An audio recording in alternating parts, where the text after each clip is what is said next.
Sejak mesin MotoGP 990cc beralih ke 800cc di musim balap 2007, ada perubahan signifikan pada sistem mekanisme klep intake dan exhaust.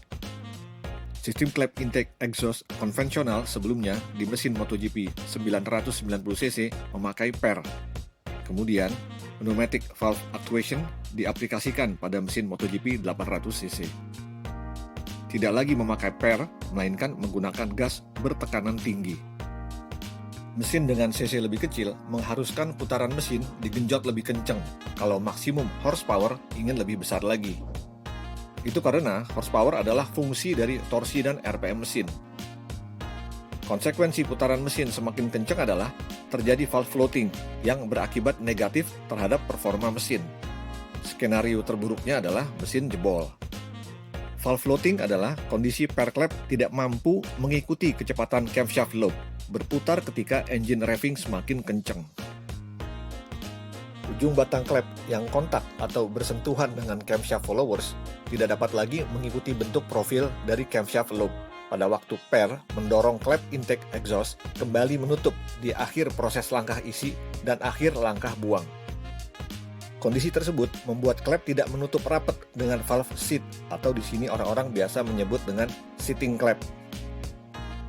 Akibatnya, terjadi kebocoran silinder pressure.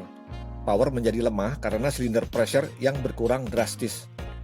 Parahnya, seperti yang disebutkan sebelumnya, mesin bisa jebol saat balapan. Gap atau jarak kerenggangan antara permukaan piston dengan klep intake exhaust yang sangat dekat pada saat piston posisi TDC, ditambah radikalnya valve lift, dimungkinkan piston menabrak klep yang sedang floating tersebut. Valve lift adalah jarak antara klep posisi open dengan klep pada waktu posisi sedang full menutup.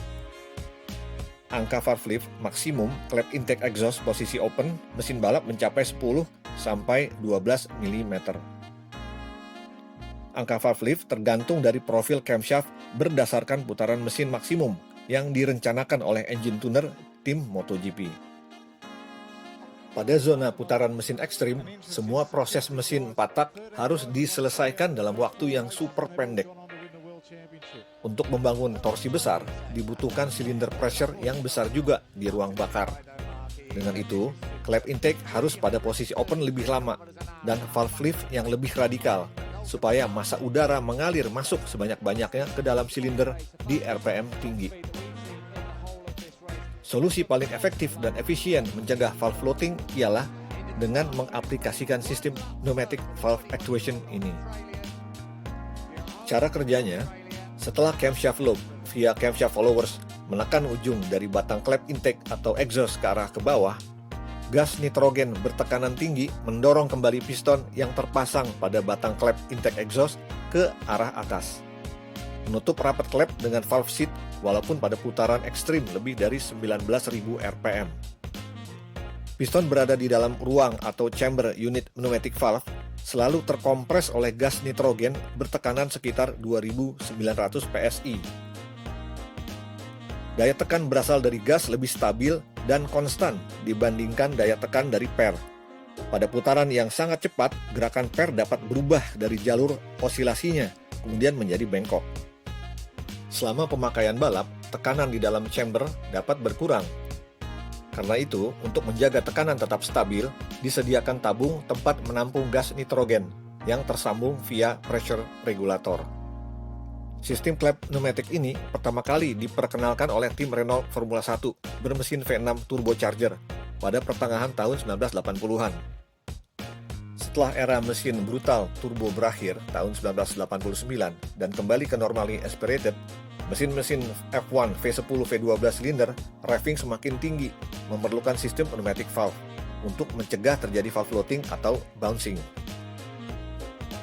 Sepanjang sejarah Formula 1, pada musim balap 2006, mesin CA 2006 V8 silinder 2400cc buatan Cosworth adalah mesin tercepat berputar menyentuh sampai 20.000 rpm. Kemudian FIA sebagai pemegang otoritas balap Formula 1 membuat regulasi membatasi putaran mesin tidak boleh lebih dari 18.000 rpm. MotoGP yang pertama kali memakai sistem pneumatic valve adalah tim Roberts bermesin KTM GP1 V4 75 derajat 990 cc di musim balap 2005. Di era MotoGP 800 cc, semua tim mengaplikasikan pneumatic valve actuation, mengingat mesin revving menyentuh lebih dari 19.000 rpm. Salah satu cara para engine tuner mencegah terjadi valve floating di RPM tinggi adalah dengan memakai klep intake exhaust terbuat dari material ringan, yaitu titanium, juga dengan menambah daya tekan per klep dengan yang lebih kuat. Hanya pemakaian per klep tidak seefisien sistem pneumatic valve di RPM ekstrim. Demikian ulasannya. Terima kasih. Weekend that Alonso has really shown what he has as Rosberg does a little bit of motocross, rallycross up on the grass. And this is what we're talking about. He was worried about not finding the nuances and the breaking points of this racetrack. And this is a huge test now for Nico Rosberg. He's yet to set a time. This is his first flying lap, and he's being a little bit ragged, Martin. Leery, absolutely leery. He scared me going turn one. I don't know how it felt from where he was sitting. It didn't look too good from here. But Rosberg, he doesn't lack any commitment, does he? That's for sure. A bit of traffic ahead.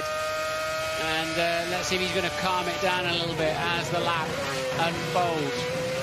Yeah, you see how much later he was on the power there than Raikkonen as he waited for the front end to stop sliding. Montoya's gone second fastest on a 25.9.